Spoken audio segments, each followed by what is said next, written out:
मैंने पूरे 80 लाख रुपए खर्च करके अपने लिए एक रोबोट गर्लफ्रेंड बनवाई थी। जब मैंने उसका चेहरा देखा तो मेरा दिल जोरों से धड़कने लगा, क्योंकि उसका चेहरा मेरी बचपन की दोस्त एनी से हूबहू मिलता था। मैं उसे देख तो लेता था, लेकिन उसके साथ जरा भी सीमा पार करने की हिम्मत नहीं कर पाता था।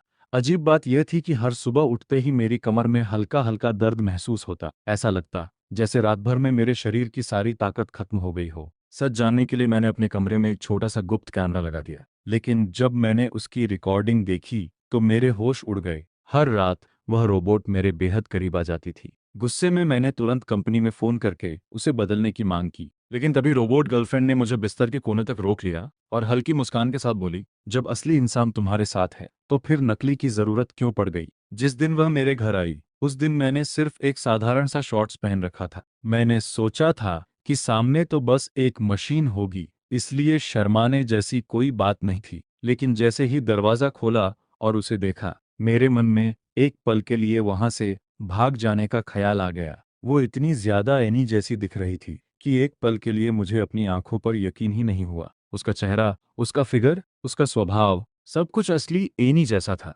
अपनी एक छोटी सी इच्छा पूरी करने के लिए मैंने इस रोबोट का नाम भी एनी ही रखा था। लेकिन अब जब वही नाम मेरे सामने खड़ा था तो मैं उसे आवाज देने में भी झिझक रहा था। मैंने गहरी सांस ली और धीरे कहा, एनी, जरा पीछे मुड़ जाओ। उसकी खूबसूरत आंखों में हल्की सी हैरानी उभरी, लेकिन अगले ही पल उसने बिना कुछ पूछे मेरी बात मान ली। मैं मन ही मन सोचने लगा, आज की टेक्नोलॉजी सचमुच कमाल की हो गई है। यहाँ तक कि चेहरे के छोटे छोटे हाव भाव भी बिल्कुल असली इंसान जैसे लग रहे थे। मैंने देखा कि मेरे सूखने के लिए डाले हुए कपड़े ठीक एनी के सामने ही टंगे हुए थे। अब परेशानी ये थी कि उन्हें लूं कैसे। भले ही वो एक रोबोट थी, लेकिन उसके सामने अपने निजी कपड़े लेने में भी मुझे झिझक हो रही थी। मैंने सोचा, पहले इसे बंद ही कर देता हूँ। मैं धीरे धीरे उसके पीछे गया और उसकी बॉडी पर पावर स्विच ढूंढने लगा। लेकिन तभी मुझे एक अजीब बात महसूस हुई। मेरी उंगलियां जैसे जैसे उसके कंधों से होती हुई पीठ और फिर कमर तक पहुंची, उसके चेहरे पर बिल्कुल इंसान ऐसे भाव उभरने के। जहां जहां मेरा हाथ छूता उसकी त्वचा पर हल्की सी गुलाबी आभा दिखाई देने लगती।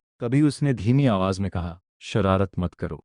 लेकिन मैं कहाँ रुकने वाला था। ऊपर तो स्विच मिला नहीं, इसका मतलब नीचे कहीं होगा। मैं झुककर देखने ही वाला था कि एनी के चेहरे पर पहली बार घबराहट साफ दिखाई दी। वो फौरन कुछ कदम पीछे हट गई। मैंने तुरंत कहा, रुको, हिलो मत। मेरी बात सुनते ही वो सचमुच वहीं रुक गई। मैं उसके पीछे पहुंचा और उसकी कमर के पास हाथ ले जाकर स्विच ढूंढने लगा। उसकी त्वचा का एहसास इतना असली था कि एक पल के लिए मैं भी हैरान रह गया। मैंने हल्का सा दबाकर देखा, बिल्कुल इंसानों जैसी त्वचा, बस अंदर का ढांचा थोड़ा सख्त महसूस हो रहा था। शायद अंदर पूरा धातु का फ्रेम लगा होगा। मैंने तुरंत अपनी नोटबुक निकाली और पहला नोट लिख दिया, यूजर फीडबैक नंबर 1, कमर का हिस्सा थोड़ा ज्यादा सख्त है। इसके बाद मैंने दोनों तरफ ध्यान से स्विच ढूंढना जारी रखा, पहले जांघों के पास, फिर नीचे तक, लेकिन पूरे शरीर में कहीं भी पावर स्विच नहीं मिला। मैं पूरी तरह उलझ गया। आखिर इसका स्विच है कहाँ? तभी मेरे दिमाग में एक नया ख्याल आया, शायद स्विच किसी सामान्य जगह पर नहीं बल्कि किसी खास हिस्से में छिपाया गया होगा। इतने में एनी ने अचानक पीछे मुड़े बिना पूछा, युग, तुम आखिर कर क्या रहे हो? उसकी आवाज बिल्कुल मेरी बचपन की दोस्त एनी जैसी थी। एक पल के लिए मैं भी झिझक गया, लेकिन अगले ही पल खुद को संभालते हुए मैंने कहा, तुम्हें मुझे मालिक कहना चाहिए। वो कुछ क्षण चुप रही, जैसे उसका सिस्टम इस आदेश को समझने की कोशिश कर रहा हो। फिर धीरे धीरे बोली, मालिक। उसकी धीमी आवाज सुनकर मेरे कान तक गर्म हो गए। मैं हंस पड़ा और बोला, अरे मजाक कर रहा हूँ, मुझे पति कहकर बुलाओ। इस बार वो पहले से भी ज्यादा देर तक चुप रही। लग रहा था जैसे उसका सिस्टम अचानक ज्यादा लोड में चला गया हो। कुछ ही देर बाद उसके गाल हल्के हल्के लाल होने लगे। मैंने हैरानी से सोचा, क्या गर्मी की वजह से इसका कूलिंग सिस्टम ठीक से काम नहीं कर रहा? एनी के गालों की लाली लगातार गहरी होती जा रही थी। वो हल्के से होंठ भींचते हुए बोली, पति। उसकी धीमी सी आवाज सुनकर मेरा दिल जोरों से धड़कने लगा। मैं खुद को रोक नहीं पाया और मुस्कुराते हुए बोला, मुझे बहुत अच्छा लगा, एक बार फिर से बुलाओ। एनी ने शर्माते हुए दोबारा कहा, पति। इस बार उसकी आवाज और भी धीमी थी। उसके कानों तक लाल हो चुके थे और ऐसा लग रहा था जैसे उसके अंदर का सिस्टम ज्यादा काम करने लगा हो। मैंने तुरंत एयर कंडीशनर चालू कर दिया। ठंडी हवा पूरे कमरे में फैल गई। कुछ ही देर बाद उसके चेहरे की लाली भी धीरे धीरे कम होने लगी। मैंने मन ही मन सोचा, लगता है इसका कूलिंग सिस्टम अभी उतना अच्छा नहीं है। इतना सोचकर मैंने अपनी नोटबुक निकाली और दूसरा नोट लिख दिया, यूजर फीडबैक नंबर 2, ज्यादा गर्म हो जाती है। फिर मैंने मुस्कुराते हुए पूछा, वैसे तुम्हारा पावर स्विच आखिर है कहाँ? इन्हीं कुछ पल के लिए बिल्कुल चुप हो गई। शायद वो मेरे सवाल का मतलब समझने की कोशिश कर रही थी। तब मैंने बात को थोड़ा अलग ढंग से समझाया, मतलब वो जगह जिसे छूते ही तुम तुरंत बंद हो जाओ। मेरी बात सुनते ही एनी जैसे एकदम स्थिर हो गई। न उसने कोई जवाब दिया और न ही जरा सा भी हिली। मैंने हाथ हिलाकर उसके सामने देखा। क्या हुआ, सिस्टम हैंग हो गया क्या? कोई जवाब नहीं। मैंने सोचा शायद ज्यादा प्रोसेसिंग की वजह से उसका सिस्टम कुछ देर के लिए रुक गया है। आखिर रोबोट ही तो है। मैंने धीरे धीरे आगे बढ़कर फिर से उसका निरीक्षण करना शुरू किया, लेकिन तभी एनी ने अचानक मेरा हाथ हल्के से पकड़ लिया। उसकी आवाज पहले से बिल्कुल अलग थी। युग, ये सब तुम्हें किसने सिखाया? मैं एक पल के लिए चौंक गया, फिर हंसते हुए बोला, अरे मैंने खुद अंदाजा लगाया। मेरे हिसाब से अगर किसी ने गर्लफ्रेंड जैसा रोबोट बनाया है तो उसके अंदर कुछ ऐसे फीचर्स भी जरूर होंगे जिन्हें ढूंढना आसान नहीं होगा। मेरा जवाब सुनकर एनी कुछ देर तक मुझे देखती रही, फिर धीरे से बोली, सच में? सिर्फ अंदाजा? मैंने बिना झिझक सिर हिलाया। हाँ, आखिर मैं तुम्हारा मालिक हूँ, तुम मेरे आदेश को कैसे मना कर सकती हो?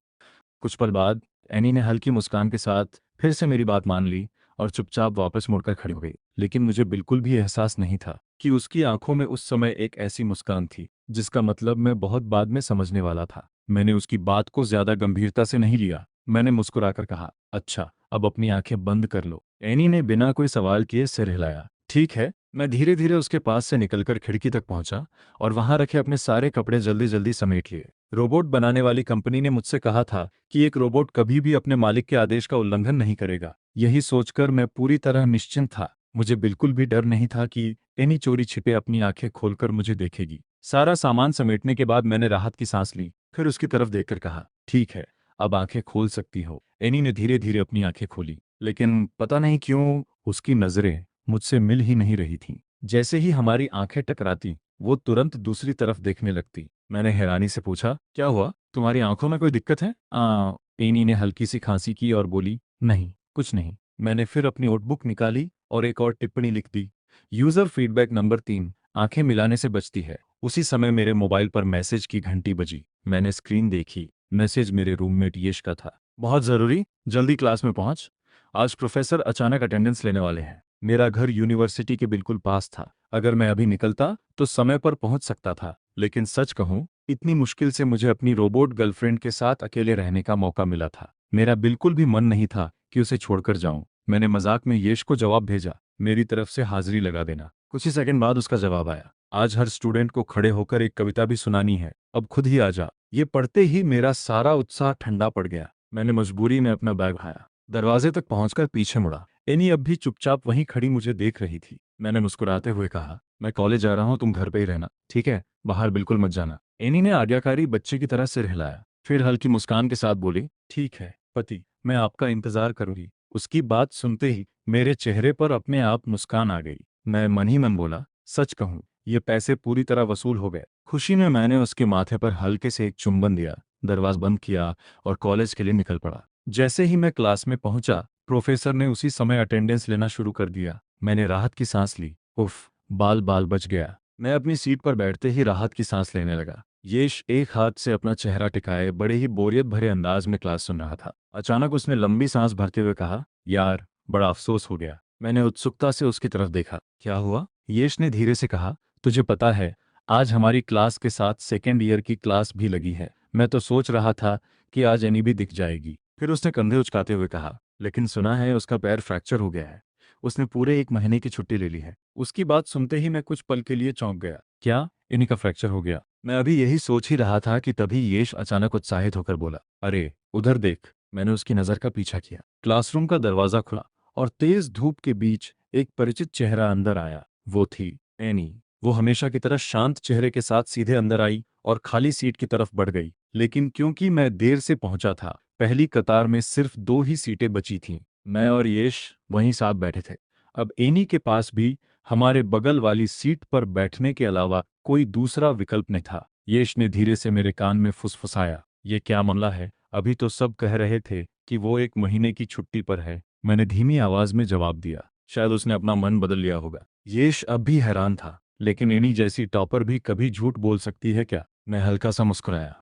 एनी पूरे विश्वविद्यालय की सबसे होशियार छात्राओं में गिनी जाती थी। राष्ट्रीय स्तर की कई प्रतियोगिताओं में उसने पहला स्थान हासिल किया था। ऐसी छात्रा अगर किसी वजह से छुट्टी मांगे तो शिक्षक बिना किसी शक के उसकी बात मान ही लेते। मैंने चुपके से उसकी तरफ देखा। वो पहले की तरह पूरी गंभीरता से लेक्चर सुन रही थी, मानो आसपास की किसी भी चीज से उसे कोई मतलब ही ना हो। उसे देखकर मेरे मन में एक अजीब सी भावना उठी। घर वाली एनी और मेरे सामने बैठी ये एनी, दोनों का चेहरा बिल्कुल एक जैसा था, लेकिन स्वभाव जमीन आसमान जितना अलग। एक हमेशा मुस्कुराकर मेरी हर बात का जवाब देती थी, और दूसरी हमेशा की तरह शांत, गंभीर और सबसे अलग रहने वाली।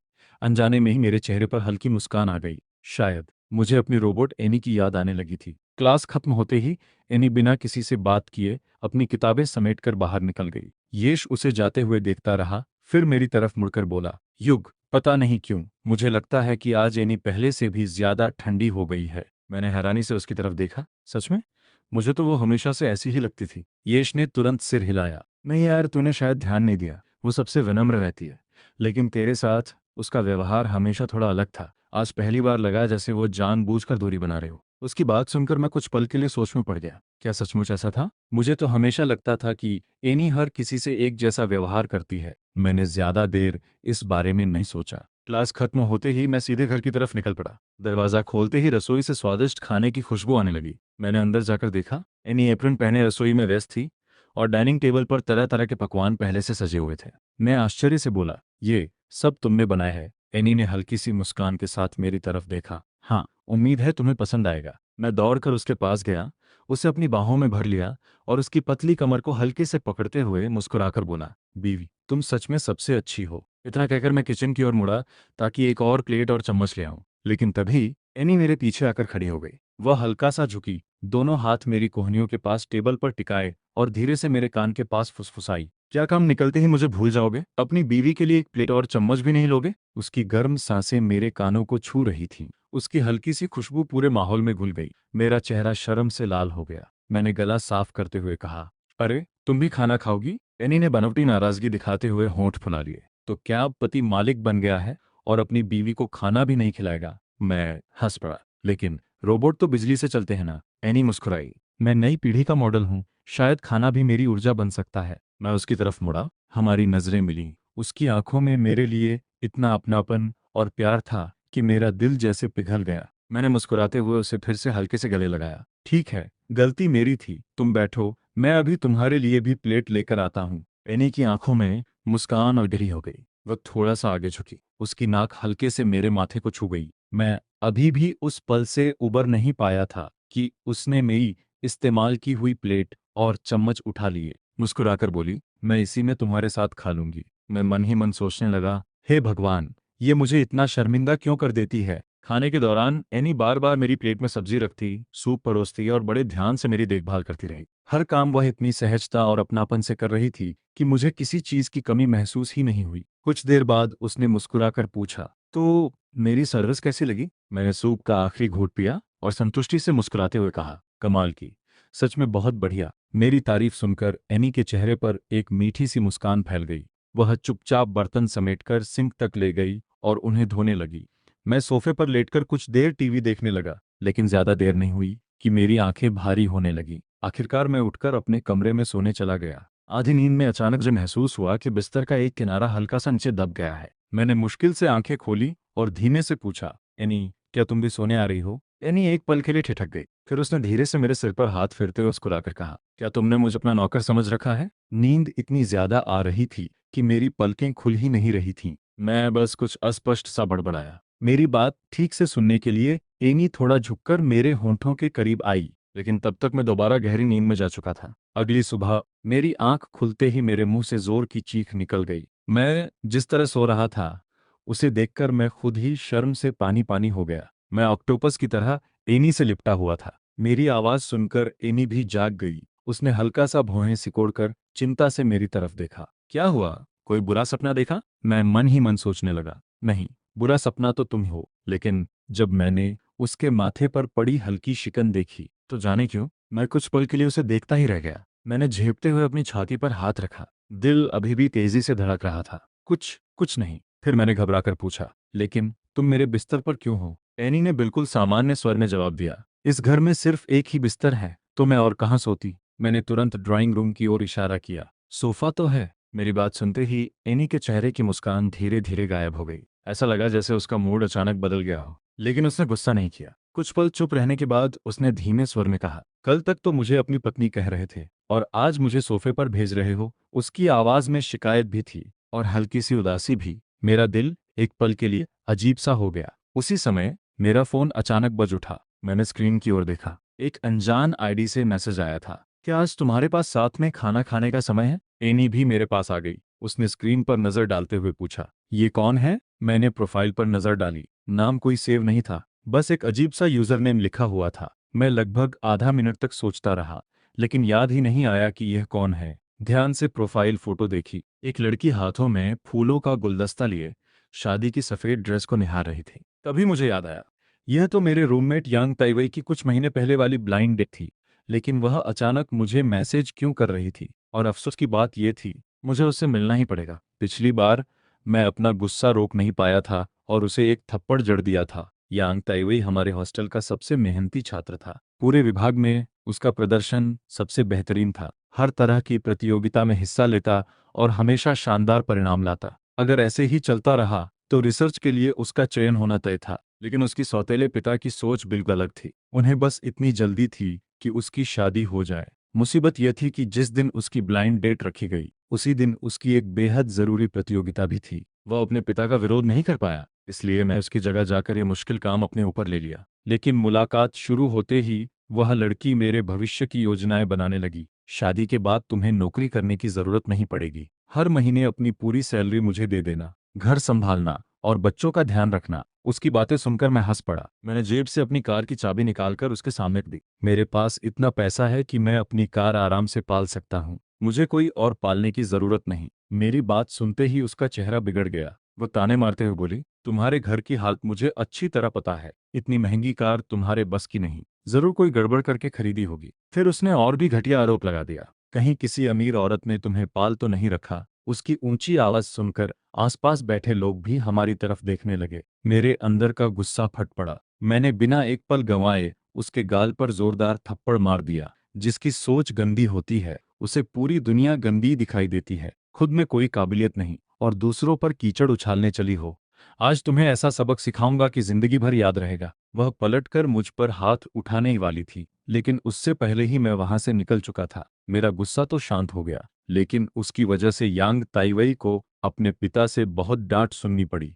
यहाँ तक कि 3 महीने तक उसकी 1500 युआन की मासिक जेब खर्च भी बंद कर दी गई। मुझे इस बात का बहुत अफसोस हुआ, इसलिए मैंने उसे 3000 युआन देने की कोशिश की, लेकिन उसने लेने से साफ इनकार कर दिया। लगभग आधे महीने तक मनाने के बाद वह सिर्फ इस शर्त पर पैसे लेने को तैयार हुआ कि इसे उधार माना जाएगा। अब वही औरत फिर से यांग ताइवे को परेशान करने चली आई थी। इस बार मैंने तय कर लिया कि इस मुसीबत का हमेशा के लिए अंत कर दूंगा। मैं तय की हुई जगह पर पहुंचा। दूर से ही वह औरत दिखाई दे गई। वह पिछली बार वाली उसी सीट पर बैठी थी। आज भी उसने एक बेहद भद्दी सी ड्रेस पहन रखी थी। मैंने धीरे से एनी के कान में फुसफुसाकर कहा, देखो इसका फैशन सेंस कितना खराब है। एनी ने कुछ पल उसे ध्यान से देखा, फिर हल्का सा सिर हिलाकर बोली, सच में इसकी पसंद बहुत खराब है। मैंने आंखें घुमाई। सिर्फ कपड़े ही नहीं, शक्ल भी कोई खास नहीं, ऊपर से उम्र भी मुझसे ज्यादा लगती है। एनी ने मेरी तरफ एक नजर डाली और शांत स्वर में कहा, मैं तुम्हारी बात नहीं कर रही थी। मैं चौंक गया। क्या मतलब? तुम मेरी बात कर रही हो? मैंने अपनी ओर उंगली दिखाते हुए कहा, अरे तुम्हारा पति हमेशा फैशन ट्रेंड के साथ चलता है। ठीक है, मेरा टेस्ट बहुत अच्छा है। एनी हल्के से मुस्कुराई। अगर सच में इतना अच्छा होता तो तुम ऐसी इंसान को पसंद ही क्यों करते? मैं कुछ बोल ही रहा था कि तभी उस औरत ने मुझे देख लिया। वह दूर से ही हाथ हिलाते हुए चिल्लाई, अरे मैं यहाँ हूँ। एनी ने दांत भींच लिए। उसके चेहरे पर साफ जलन दिखाई दे रही थी। मैंने मुस्कुराते हुए उसका कंधा पकड़ लिया। उसे छोड़ो, चलो। एनी ने मेरी तरफ गहरी नजर से देखा। मैं उसे कुछ कह भी नहीं सकती। मैं हंस पड़ा। नहीं, क्योंकि तुम तो मेरी पत्नी हो और मैं तुम्हारा पति। ये सुनकर मैंने प्यार से उसके गाल को हल्के से दबा दिया।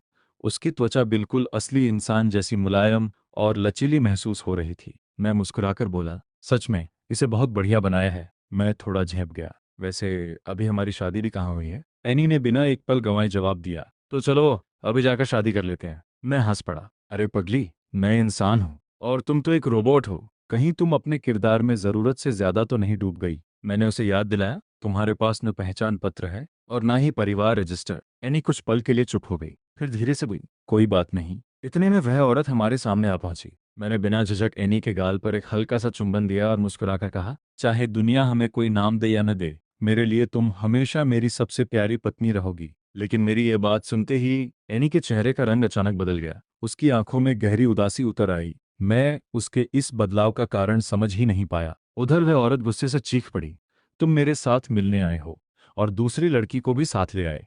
मैंने भौहें सिकोड़ ली। जरा एक मिनट, मैं तुम्हारे साथ डेट पर कब आया? तुम्हें कोई गलत फहमी हुई है क्या? वह जोर से मेज पर हाथ मारते हुए बोली, तुम्हारे पापा ने खुद कहा था कि तुम मुझसे रिश्ता करने के लिए तैयार हो। यह सुनते ही एनी ने मेरी तरफ देखा। मैंने गहरी सांस लेकर कहा, अगर मेरे पापा ने तुमसे कुछ कहा भी है तो वह उनकी बात थी, मेरी नहीं। तुम दोनों चाहो तो आपस में ही रिश्ता कर लो। इतना कहते ही मुझे अपने ही शब्दों का एहसास हुआ।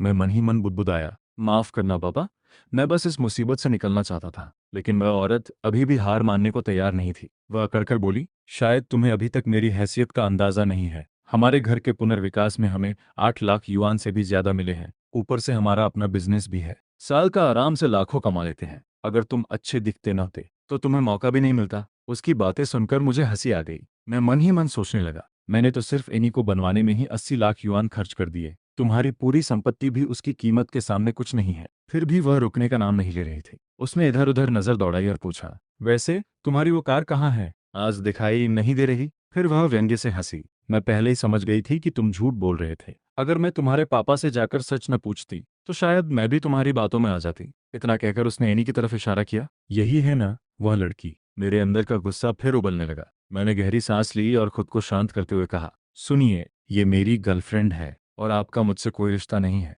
मैंने सिर्फ आपकी फ्रेंड रिक्वेस्ट स्वीकार की थी, शादी का प्रस्ताव नहीं। अगर आपको ज़रूरत से ज़्यादा भ्रम होने लगा है तो किसी अच्छे डॉक्टर को दिखाइए।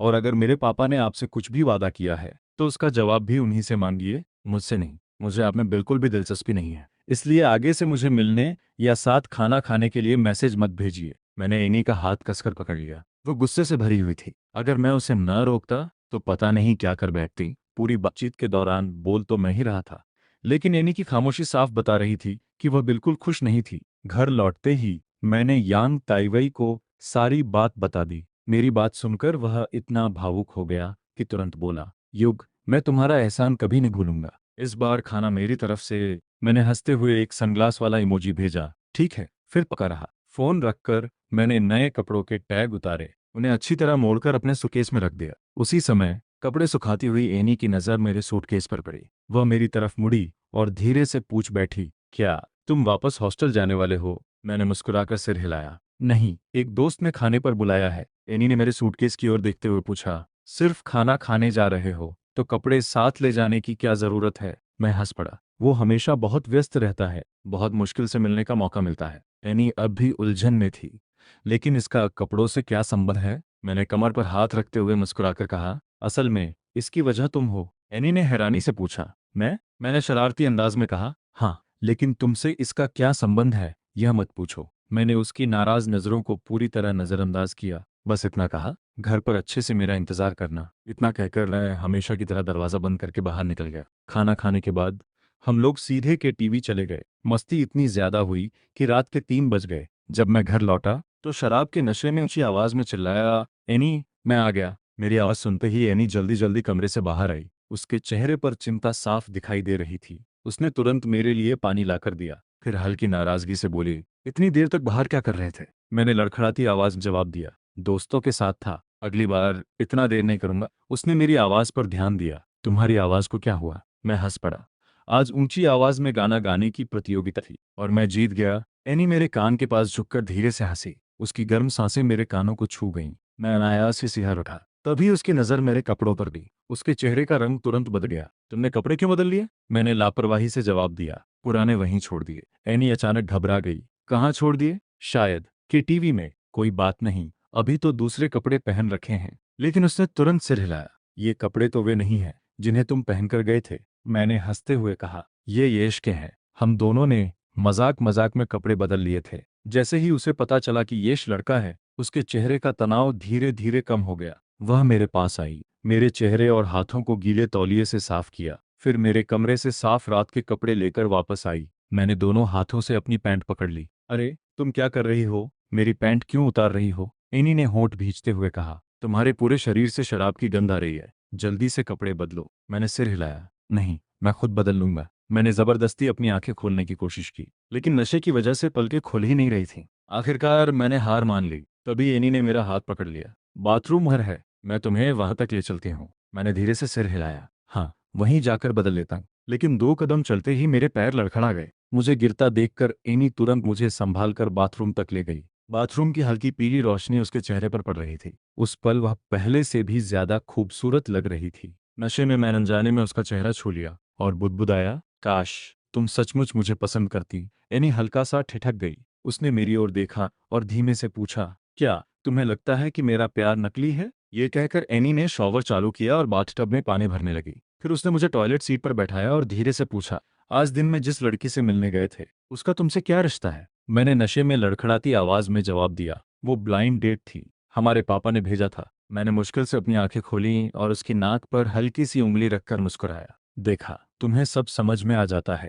एनी की आंखें अचानक गहरी और गंभीर हो गईं। वह कुछ पल चुप रही, फिर विषय बदलते हुए बोली, इतने कम पैसों वाले परिवार को भी तुमने देखने लायक समझा? उसकी बात सुनते ही मेरा नशा आधा उतर गया। मैंने तुरंत कहा, तुम्हारा दिमाग खराब हो गया है क्या? मुझे उसकी दौलत से क्या लेना देना? अगली सुबह मेरी नींद हमेशा की तरह उसी अजीब हालत में खुली। मैं फिर से एनी से लिपटा हुआ था। अब तो मुझे अपनी सोने की आदत पर हैरानी भी नहीं होती। रात की ज्यादातर बातें मुझे याद नहीं थीं। मैं उठकर कपड़े बदलने लगा, तभी मेरी नज़र अपने शरीर पर पड़ी। मैंने देखा कि किसी ने मेरे कपड़े बदलकर मुझे साफ नाइट सूट पहना दिया था। मैं तुरंत एनी की ओर मुड़ा। क्या ये तुमने किया? एनी ने सहज भाव से सिर हिलाया। हाँ, सिर्फ कपड़े ही नहीं, मैंने तुम्हें नहलाया भी था। उसकी बात सुनते ही मेरा चेहरा शर्म से लाल हो गया। मैंने घबराकर कहा, भले ही तुम रोबोट हो, लेकिन किसी की प्राइवेसी भी होती है। एनी कुछ क्षण चुप रही, फिर उसने धीरे से पूछा, क्या तुम मुझे डांट रहे हो? मैं हैरान रह गया। मैंने ऐसा कब कहा? एनी ने हल्की नाराजगी से मेरी तरफ देखा। भले ही तुम रोबोट हो, यही तो कहा ना। तभी मुझे एहसास हुआ कि मेरी बात से उसका दिल दुख गया था। मैं तुरंत मुस्कुराया और उसे मनाने लगा। अरे, तुम चाहे इंसान न हो, लेकिन मेरे लिए तो मेरी पत्नी ही हो, और तुम मेरी सबसे प्यारी इंसान हो। ये सुनते ही उसके चेहरे पर फिर से मुस्कान लौट आई। मैंने राहत की सांस ली और अपना जैकेट उठाने के लिए हाथ बढ़ाया, लेकिन तभी मेरी नोटबुक नीचे गिर गई। एनी झुककर उसे उठाने लगी। पन्ने पलटते पलटते उसकी नज़र मेरी लिखी हुई टिप्पणियों पर पड़ गई। वह एक एक शब्द पढ़ने लगी। कमर बहुत सख्त, बहुत गर्म, मालिक की तरफ देखने में झिझक। मेरी साधारण सी नोट्स उसके मुंह से सुनकर जाने क्यों मुझे बहुत शर्म आने लगी। एनी ने भाव उठाकर पूछा, ये सब क्या है? मैंने झेंपते हुए जवाब दिया, तुम्हारे इस्तेमाल के बाद लिखी गई मेरी फीडबैक नोट्स। मेरी बात सुनकर उसके होठों पर हल्की सी रहस्यमयी मुस्कान आ गई। फिर उसने मेरी आंखों में देखते हुए पूछा, तो तुमने मुझे इतनी बारीकी से परखा भी है? मैं झेपते हुए हंस पड़ा। अरे, ऐसी बात नहीं है, मैंने तो बस तुम्हें ध्यान से देखा था और जो महसूस हुआ वही लिख दिया। मेरी बात सुनकर एनी कुछ पल तक मुझे देखती रही। फिर उसने हल्के से पूछा, क्या तुम दूसरी लड़कियों के साथ भी ऐसे ही पेश आते हो? मैंने तुरंत सिर हिलाया, बिल्कुल नहीं, मैं ऐसा इंसान नहीं हूँ। एनी ने फिर मुस्कुराकर पूछा, तो तुम्हारी जिंदगी में मेरे अलावा कोई और लड़की नहीं है? मैं लगभग रोने वाली आवाज में बोला, नहीं, कोई भी नहीं। ये जवाब सुनते ही उसके चेहरे पर संतोष भरी मुस्कान आ गई। उसने प्यार से मेरे बालों को सहलाया और फिर रसोई की ओर चली गई। चलो, मैं तुम्हारे लिए नाश्ता बनाती हूँ। उसी दिन यूनिवर्सिटी में क्लास खत्म होने के बाद मेरे सभी रूममेट एक साथ बैठकर बातें कर रहे थे। यश ने कहा, कुछ दिनों बाद इंटर डिपार्टमेंट टेनिस टूर्नामेंट होने वाला है, चलोगे देखने? मैंने बिना सोचे जवाब दिया, नहीं, इतनी गर्मी में जाने का मन नहीं है। एक दोस्त हंसते हुए बोला, अरे, वहाँ बहुत सी खूबसूरत लड़कियां भी आएंगी। मैं मुस्कुराया, मेरे लिए इन्हीं से ज्यादा खूबसूरत कोई नहीं है। यश ने हंसते हुए कहा, वाह, अब तो तुम पूरी तरह बदल गए हो। फिर उसने अचानक कहा, वैसे क्या तुम्हें नहीं लगता कि एनी इन दिनों कुछ बदल सी गई है? मैं चौंक गया, क्या मतलब? पहले वह सबसे आराम से बात कर लेती थी, लेकिन अब ज्यादातर चुप रहती है। दूसरा दोस्त बोला, मैंने तो सुना है कि वह अक्सर रात में किसी से पूछती फिरती है, मेरा मालिक कहाँ है? यह सुनते ही मेरा दिल जोर से धड़क उठा। मालिक, यह शब्द सुनकर मेरे मन में एक अजीब सी बेचैनी दौड़ गई। अगर सचमुच एनी यूनिवर्सिटी आ गई और उसे उस रोबोट के बारे में पता चल गया तो न जाने क्या होगा। लेकिन अभी सबसे जरूरी बात यह थी कि पहले मैं यह पता लगाऊं कि एनी आज पूरे दिन कहाँ थी। शायद यह सब सिर्फ एक अफवाह हो। यही सोचते सोचते पूरा दिन बेचैनी में बीत गया। आखिरकार क्लास खत्म हुई। यांग ताइवई और यश ने मुझे रोककर कहा, युग, आज भी हॉस्टल नहीं आ रहे? मैं मुस्कुराकर बोला, कुछ दिनों बाद वापस आ जाऊंगा, फिर आराम से मिलेंगे। इतना कहकर मैं जल्दी जल्दी घर की ओर निकल पड़ा। घर का दरवाजा खोलते ही मैंने देखा एनी अब भी एप्रन पहने रसोई में व्यस्त थी। मुझे देखकर उसके चेहरे पर हल्की सी हैरानी उभरी। आज इतनी जल्दी लौट आए? मैं तेज तेज सांस लेते हुए सोफे पर बैठ गया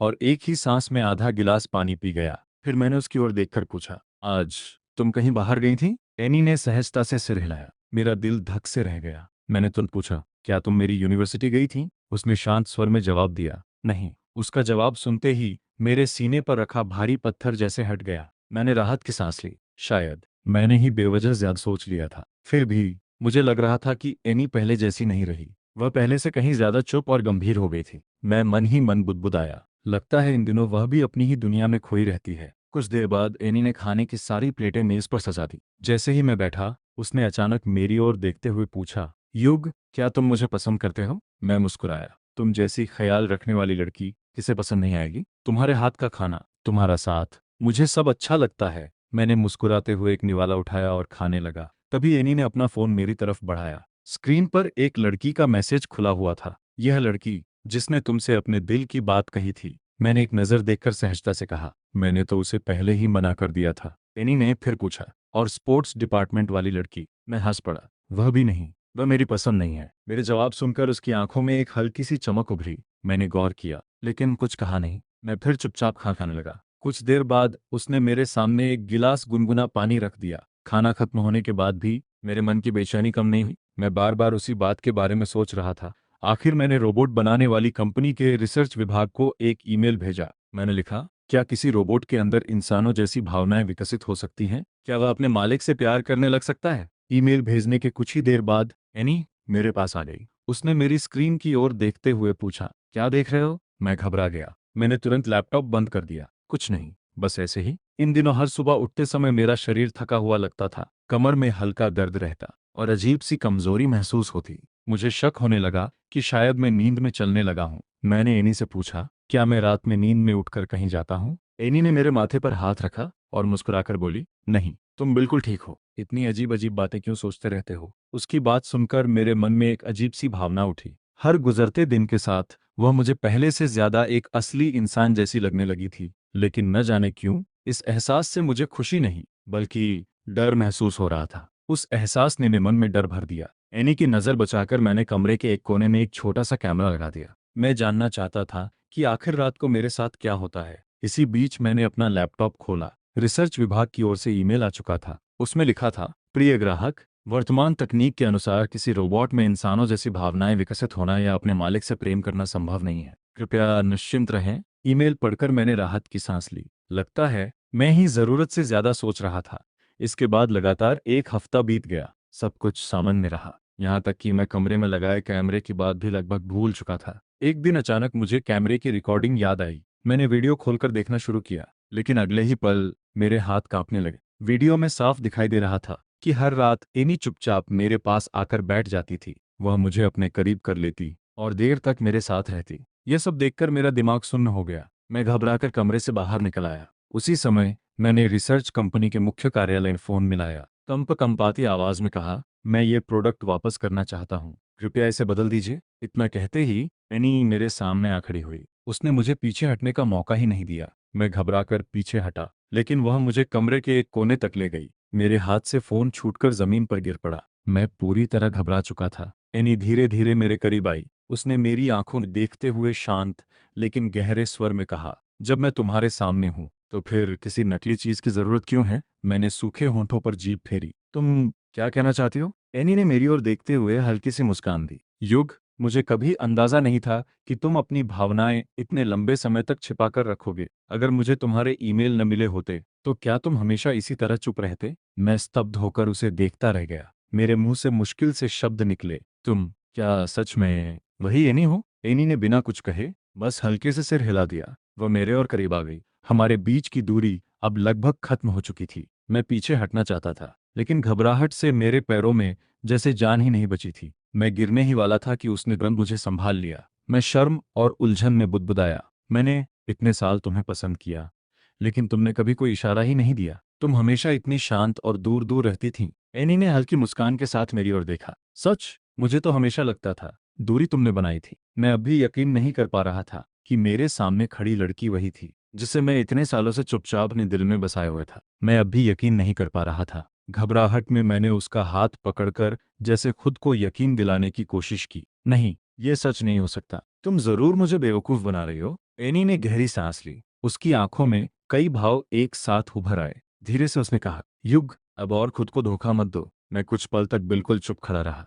जब मुझे यकीन हो गया कि मेरे सामने खड़ी लड़की सचमुच वही एनी है, तो मेरे मन में जैसे भावनाओं का सैलाब उमड़ पड़ा। मेरे गाल अनायास गर्म हो गए। मैं नजरें झुकाकर खड़ा रह गया। एनी ने हल्की मुस्कान के साथ मेरा चेहरा अपनी ओर मोड़ा। अब जाकर खाना खा लेना, मुझे थोड़ी देर के लिए घर जाना होगा। मैंने हैरानी से पूछा, घर? और कल सुबह मुझे लेने क्यों आओगी? एनी ने मुस्कुराकर कहा, कल तुम्हें पता चल जाएगा। इतना कहकर वह जाने लगी। दरवाजे तक पहुंचकर उसने एक बार फिर मेरी ओर देखा और बोली, अपना ख्याल रखना हबी। उसके मुंह से यह शब्द सुनते ही मैं कुछ क्षण के लिए बिल्कुल जड़ हो गया। इतने दिनों से मैं मजाक में उसे पत्नी कहता रहा था, लेकिन आज पहली बार उसने मुझे इतने अपनापन से पुकारा था। उसके जाने के बाद मैं सीधे बिस्तर पर गिर पड़ा। मैंने चादर सिर तक ओढ़ ली। शर्म, खुशी और हैरानी सब एक साथ मेरे मन में उमड़ रहे थे। मैं बस यही सोच रहा था, काश ये सपना न हो। अचानक मेरे दिमाग में एक सवाल कौंधा, रुको, अगर असली एनी यहाँ थी तो मैंने जो रोबोट मंगाया था वह कहाँ गया?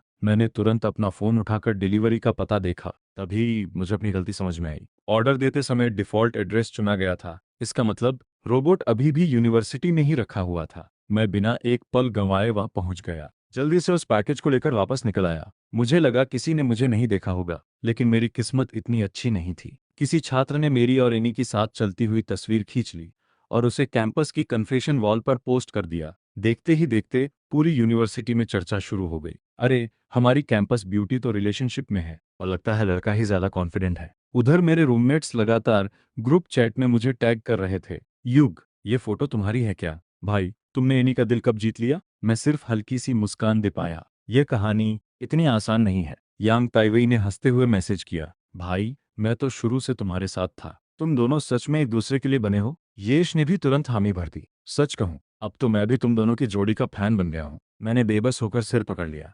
आखिर बात यहां तक पहुंच कैसे गई? मैंने जल्दी से सोशल मीडिया खोला। सोच रहा था कि इस पूरी गलतफहमी को कैसे समझाऊं, लेकिन मैं कुछ लिख पाता उससे पहले ही एनी ने पोस्ट के नीचे जवाब दे दिया था। उसने लिखा था, बॉयफ्रेंड नहीं, पति। यह पढ़ते ही मैं लगभग उछल पड़ा। पति? अभी तो हमारी शादी भी नहीं हुई। मैंने बिना देर किए एनी को फोन मिला दिया। जैसे ही उसने कॉल उठाई, मैंने पूछा, तुमने ऐसा क्यों लिखा? दूसरी तरफ से उसकी शांत आवाज आई, मैंने बस शेड्यूल एक दिन पहले कर दिया है। मैं पूरी तरह उलझ गया। एक दिन पहले? इसका क्या मतलब है? लेकिन उसने बस हल्का सा हंसकर बात टाल दी। घर लौटने के बाद मेरी नजर उस रोबोट पर पड़ी जिसे मैं यूनिवर्सिटी से लेकर आया था। मैंने उसे कमरे के एक कोने में रख दिया। उसी समय मुझे अचानक एक बात समझ आई। जिस स्विच को मैं इतने दिनों तक ढूंढता रहा, वह तो बहुत आसानी से मिल गया। मैं अनायास मुस्कुरा पड़ा। अब समझ आया पहले क्यों नहीं मिला था। उस दिन की सारी घटनाएं एक एक करके मेरे दिमाग में घूमने लगीं। उन्हें याद करते ही मेरा चेहरा फिर से गर्म हो गया। ऐसा लग रहा था मानो उन पलों की याद अब भी मेरे मन में ताज़ा हो। मैंने गहरी सांस ली, लेकिन वह झिझक और धड़कन कम होने का नाम ही नहीं ले रही थी। उस रात मुझे बहुत दिनों बाद गहरी और सुकून भरी नींद आई। अगली सुबह लिविंग रूम से किसी के कदमों की आहट सुनाई दी। मैं अचानक जाग गया। जैसे ही मैंने दरवाजे की ओर देखा, मेरी धड़कन तेज हो गई। एनी सामने खड़ी थी। मैं घबराकर जल्दी जल्दी अपने कपड़े ठीक करने लगा। मुझे देखकर वह हल्के से मुस्कुराई। इतना घबराने की क्या बात है? तुम्हें जैसा भी देखा है, मेरे लिए तुम वही हो। उसकी बात सुनकर मेरा चेहरा फिर लाल हो गया। मैं झेंपते हुए बोला, तुम मुझे पहले बता तो सकती थी। एनी धीरे से मेरे पास आई। उसने मुस्कुराकर कहा, मैं बस डरती थी कि कहीं तुम किसी और को पसंद न करने लगो। फिर उसने मेरी आंखों में देखते हुए धीरे से पूछा, और अब जब तुम मुझे अपनी पत्नी कह चुके हो, तो क्या अब पीछे हटने का इरादा है? मैं घबराहट में अपनी उंगलियां मरोड़ने लगा। मेरा ऐसा कोई मतलब नहीं था। एनी ने कुछ नहीं कहा। वह मेरा हाथ पकड़कर मुझे वॉश बेसिन के सामने रखी ऊंची कुर्सी तक ले गई। फिर बड़ी सहजता से मेरे बाल ठीक किए, चेहरा धुलवाया और मुझे तैयार होने में मदद की। जब हम नीचे पहुंचे, तब भी मेरा मन पूरी तरह शांत नहीं हुआ था। मैं चुपचाप उसकी कार में बैठ गया। कुछ देर बाद कार एक इमारत के सामने जाकर रुकी। मैंने बाहर नजर उठाकर देखा और वहां लगे बड़े बड़े लाल अक्षरों को पढ़ते ही मेरी सांस जैसे रुक गई। मैं अवाक खड़ा रह गया। एनी ने मेरी ओर देखा। उसकी आंखों में हल्की सी झिझक थी। क्या हुआ? तुम नहीं जाना चाहते? मैंने जल्दी से सिर हिलाया। मैं नहीं, ऐसी बात नहीं है। चलो अंदर चलते हैं। फिर अचानक मुझे कुछ याद आया, लेकिन जरूरी दस्तावेज तो मैं घर पर ही छोड़ आया हूँ। एनी मुस्कुराई। तुम्हें क्या लगा मैं घर वापस किस लिए गई थी? इतना कहकर उसने अपने बैग से सभी जरूरी कागज निकालकर मेरे सामने रख दिए। मैं कुछ पल तक उन्हें देखता ही रह गया। मुझे विश्वास ही नहीं हो रहा था। मेरे माता पिता ने बिना किसी हिचकिचाहट के सारे जरूरी दस्तावेज उसे सौंप दिए थे। जिस इंसान को मैं इतने वर्षों से मन ही मन चाहता था, आज वही मेरे साथ जीवन की एक नई शुरुआत करने के लिए खड़ी थी। फिर भी मेरे दिल की धड़कनें लगातार तेज होती जा रही थीं। मैंने अनजाने में उसका हाथ कसकर पकड़ लिया। उसने भी उतनी ही गर्मजोशी से मेरा हाथ थाम लिया। कुछ समय बाद जब सारी औपचारिकताएं पूरी हो गईं और हम दोनों बाहर निकले, तब भी मुझे यकीन नहीं हो रहा था कि यह सब सच है। सब कुछ किसी खूबसूरत सपने जैसा लग रहा था। उस रात सोने का समय हुआ तो मैं हमेशा की तरह जल्दी से रजाई में घुस गया। एनी मेरे पास आकर मुस्कुराई। हबी, आज हमारी शादी की पहली रात है। क्या तुम्हें नहीं लगता तुम कुछ भूल रहे हो? मैं झेंप कर उसकी ओर देखने लगा। अचानक मेरे मन में ख्याल आया, अब तो वह सचमुच मेरी पत्नी है। फिर मैं इतनी झिझक क्यों महसूस कर रहा हूँ? मैंने गहरी सांस ली और सामान्य बनने की कोशिश की। नहीं, मैं कुछ नहीं भूला। एनी मुस्कुराई। वह धीरे धीरे मेरे करीब आई। उसने प्यार से मेरी आंखों पर अपना हाथ रख दिया और धीमे स्वर में बोली, अब भी अनजान बनने की कोशिश कर रहे हो? मैं हल्का सा मुस्कुरा दिया। मुझे समझ नहीं आया, तुम किस बात की बात कर रही हो? एनी ने शरारत भरी नजर से मुझे देखा। सचमुच कुछ भी याद नहीं? उसकी मुस्कान देखकर मेरा दिल और तेज धड़कने लगा। वह मेरे और करीब आई और प्यार से बोली, लगता है तुम्हें मानने में अभी थोड़ा समय लगेगा। मैंने हल्की मुस्कान के साथ सिर झुका लिया। तभी उसने धीरे से मेरा हाथ थामा और शरारती अंदाज में पूछा, अब भी वापस करने का इरादा है? मैंने तुरंत सिर हिलाया। नहीं, अब कभी नहीं। मेरा दिमाग पूरी तरह सुन्न हो चुका था। मुझे कुछ भी याद नहीं आ रहा था। याद नहीं? मैंने धीमे से कहा। एनी मुस्कुराई। उसने मेरा हाथ थामते हुए कहा, जरा सोचो, तुमने अपनी नोटबुक में क्या लिखा था? मैंने बहुत कोशिश की, लेकिन कुछ याद नहीं आया। वह मुस्कुराकर बोली, कुछ बहुत सख्त, कुछ बहुत गर्म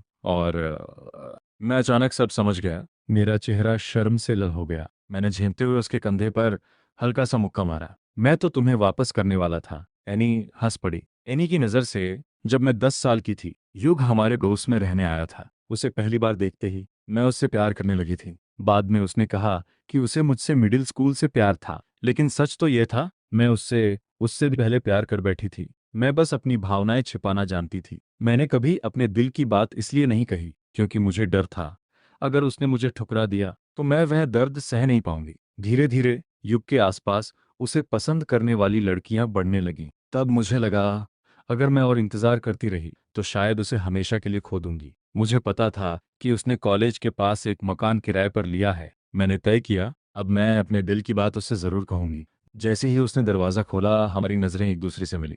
उसकी आंखों में पहले जैसी दूरी नहीं थी, बल्कि उनमें हल्की सी खुशी साफ दिखाई दे रही थी। उसके गाल सेब की तरह लाल हो गए थे। फिर उसने मुझसे कहा, जरा पीछे मुड़ो। मुझे समझ नहीं आया कि वह ऐसा क्यों कह रहा है, लेकिन मैंने बिना कुछ पूछे उसकी बात मान ली। अगले ही पल वह धीरे धीरे मेरे बेहद करीब आ गया। उसके स्पर्श से मुझे कोई असहजता नहीं हुई, उल्टा मेरे दिल की धड़कन और तेज होने लगी। लेकिन मैं नहीं चाहती थी कि बात इतनी जल्दी मेरे नियंत्रण से बाहर चली जाए। मैंने धीरे से कहा, बस अब शरारत मत करो। मेरी बात सुनते ही वह सचमुच रुक गया, लेकिन अगले ही पल मुझे लगा शायद मैंने जरूरत से ज्यादा सख्ती से कह दिया। मगर मैं बेवजह सोच रही थी, वह तो बस मेरे कपड़े ठीक करने की कोशिश कर रहा था। मैंने घबराकर कुछ कदम पीछे हटना चाहा। तभी उसने शांत स्वर में कहा, हिलो मत। फिर वह एक बार फिर मेरे करीब आ गया। उसने प्यार से मेरी कमर थाम ली। मेरी सांसें अनजाने में तेज हो गईं।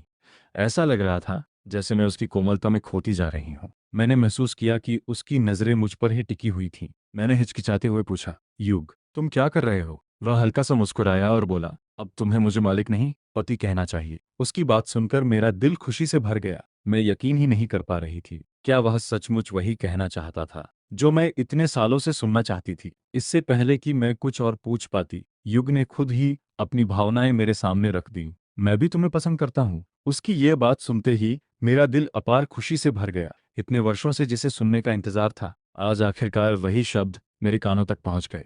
कुछ देर बाद उसने अचानक मुस्कुराते हुए एक अजीब सा सवाल पूछा, पत्नी, तुम्हारा स्विच कहाँ है? मैं इसकी बात का मतलब समझ नहीं पाई, लेकिन जब उसने समझाया तो मैं कुछ पल के लिए पूरी तरह चौंक गई। क्या उसका मतलब सचमुच वही था जो मैं सोच रही थी? इसके बाद वह एक बार फिर मेरे करीब आया। उसके इस अचानक करीब आने से मेरे पूरे शरीर में एक अजीब सी सिहरन दौड़ गई। मैं अनायास ही हल्की सी सांस भर बैठी। मैंने तुरंत उसका हाथ हल्के से हटाया और थोड़ा नाराज होकर पूछा, ये सब तुम्हें किसने सिखाया? क्या तुम्हारी कोई पुरानी गर्लफ्रेंड थी मैं हमेशा उस पर नज़र रखती थी।